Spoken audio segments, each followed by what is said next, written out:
Hello বন্ধুরা, আজকের ভিডিওতে আমরা আলোচনা করব যে ভুন অ্যাপ্লিকেশনের ভেতরে আপনি কিভাবে নিজের একটি এজেন্সি তৈরি করতে পারেন এবং কিভাবে আপনি একজন সাধারণ ব্যবহারকারীর গণ্ডি পেরিয়ে একজন সাব এজেন্ট হয়ে উঠতে পারেন, নিজের দল গঠন করতে পারেন এবং অতিরিক্ত আয় করতে পারেন। তাই আর দেরি না করে চলুন সরাসরি মূল আলোচনায় যাওয়া যাক। ধাপ ১, এজেন্সি তৈরির লিঙ্ক। প্রথমে ভিডিওটির ডেসক্রিপশন বা বিবরণ অংশে যান। সেখানে আপনি এজেন্সি তৈরির লিঙ্কটি খুঁজে পাবেন। ওই লিঙ্কটিতে ক্লিক করুন। ক্লিক করার সাথে সাথেই একটি পেজ বা পৃষ্ঠা খুলে যাবে, যেখানে দুটি ইনপুট ফিল্ড বা ঘর দেখতে পাবেন। প্রথম ঘর ভোন আইডি, দ্বিতীয় ঘর ভেরিফিকেশন কোড। ধাপ ২, আপনার ভোন আইডি কিভাবে পাবেন। ১, ভোন অ্যাপটি খুলুন। ২, প্রোফাইল বিভাগে যান। ৩, আপনার নামের ঠিক নিচেই আপনার ভোন আইডিটি প্রদর্শিত হবে। ৪, সেটি কপি করুন এবং প্রথম ঘরে পেস্ট করুন। ৫, ভেরিফিকেশন কোড কিভাবে পাবেন। ১, ওয়েবসাইটের পেজটিতে থাকা গেট বোতামে ক্লিক করুন। ২, এরপর আবার ভোন অ্যাপ্লিকেশনে ফিরে যান।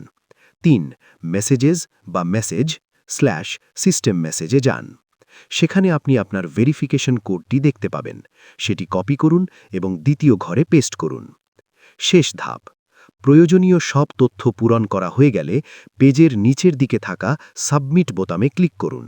যথাসম্ভব আপনার এজেন্সিটি সফলভাবে তৈরি হয়ে যাবে। এখন আসা যাক সবচেয়ে গুরুত্বপূর্ণ অংশে।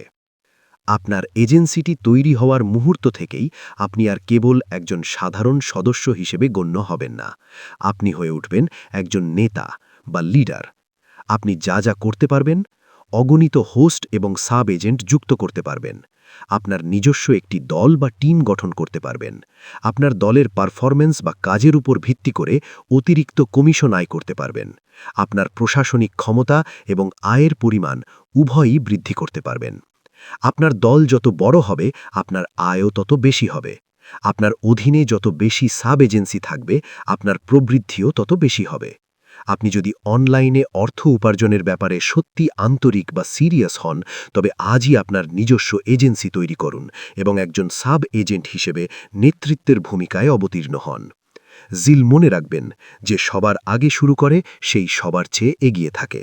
তাহলে পরবর্তী ভিডিওতে আপনার সাথে দেখা হবে। ততক্ষণ পর্যন্ত নিজের খেয়াল রাখবেন, এগিয়ে চলবেন আর বিদায়।